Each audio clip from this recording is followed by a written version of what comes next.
কক্সবাজার সদর ভূমি অফিসে সার্ভেয়ার মাহমুদুল ইসলামের বিরুদ্ধে জমির মাপজোকের রিপোর্ট দিতে গড়িমসির অভিযোগ তুলেছেন ভুক্তভোগীরা। ভুক্তভোগী স্বপন দাস গং অভিযোগ করে বলেন, জমি সংক্রান্ত বিষয় নিয়ে প্রতিবেশী দিলীপ দাসের সাথে বিরোধ চলছিল। এটি নিয়ে আদালতে মামলা করা হয়। আদালতের নির্দেশে গেল 16 জুলাই বিরোধপূর্ণ জমি পরিমাপ করেন কক্সবাজার সদর ভূমি অফিসের সার্ভেয়ার মাহমুদুল ইসলাম। এর 7 সপ্তাহ পার হতে চললেও এখনও জমি পরিমাপের সেই রিপোর্ট দেননি তিনি। এদিকে সার্ভেয়ারের বিরুদ্ধে অভিযোগে বলা হয়, অজুহাত দেখিয়ে আবারও সেই বিরোধপূর্ণ জায়গা পরিমাপের ষড়যন্ত্র করছেন সার্ভেয়ার। তাদের আশঙ্কা, প্রথমবার জমিটি পরিমাপ করার সময় হাতাহাতির ঘটনা ঘটেছে।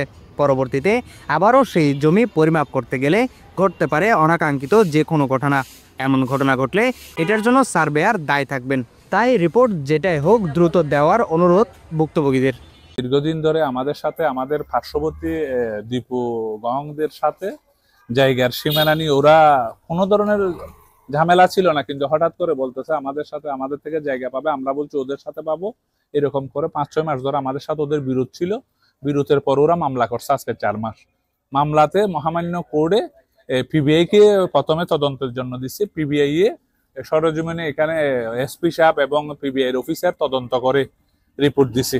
রিপোর্ট দেওয়ার পরে ওরা তদন্তকে বলতেছে যে আমরা বাইলেস্ট করছি বলে ওরা অভিযোগ দিয়ে তদন্তকে আবার নারাজি দিছে। নারাজি দেওয়ার পরে কোর্টে কি করছে, আবার ইয়াকে ওই ডিবির ওসি কে দায়িত্ব দিছে।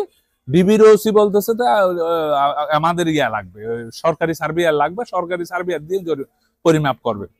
সরকারি সার্ভেয়ার যেতে যেতে আজকে 3 মাস অতিবাহিত হলো। কেন গেল না এটাও জানি না। এতদিন পরে ওনারা একবার গিয়ে আমাদেরকে না বলে মেপে ফেলছে।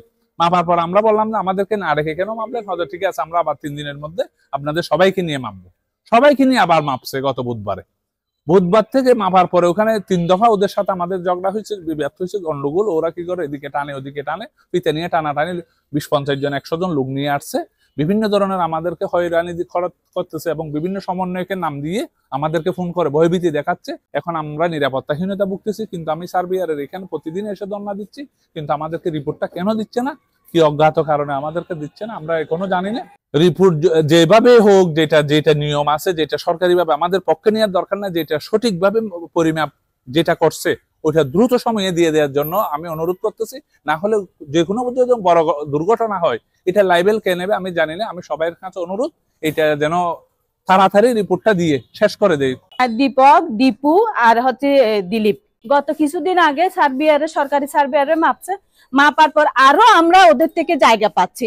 এটা পাওয়ার ওরা যখন পায় নাই, দেখতেছে এদের থেকে আরো জায়গা আমাদেরকে দিয়ে দিতে হচ্ছে, তখন এখন এরা এত মানমুখী হয়ে গেছে আমাদেরকে, আমরা মহিলারা এত নিরাপত্তাহীনতায় ভুগতেছি। আমাদের ছোট ছোট বাচ্চাগুলো এখন স্কুলে যাচ্ছে।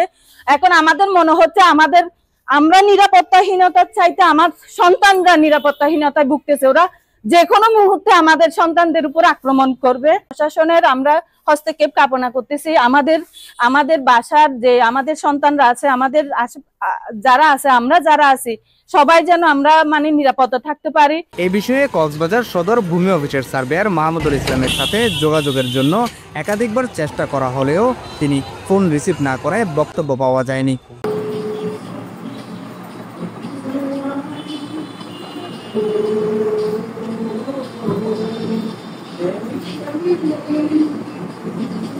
এ নিয়ে কক্সবাজার সদরের সহকারী কমিশনার ভূমি শারমিন সুলতানার সাথে মুঠোফোনে যোগাযোগ করা হলে তিনি রিপোর্টটিতে 2 পক্ষের ভিন্নমত পোষণ করেছেন বলে ফোন কেটে দেন। এক পার্টি বলতেছে তাদের কথা শুনতে এসেছিল রিপোর্টটা হয়েছে সময় ধরে, আরেক পার্টি আছে সে বলতেছে রিপোর্টটা এখনই দিচ্ছে না কেন। এখন এক পার্টির কথা শুনে কাজ করা যায়, 2 পার্টির কথা শুনতে হয়। News desk, CCN।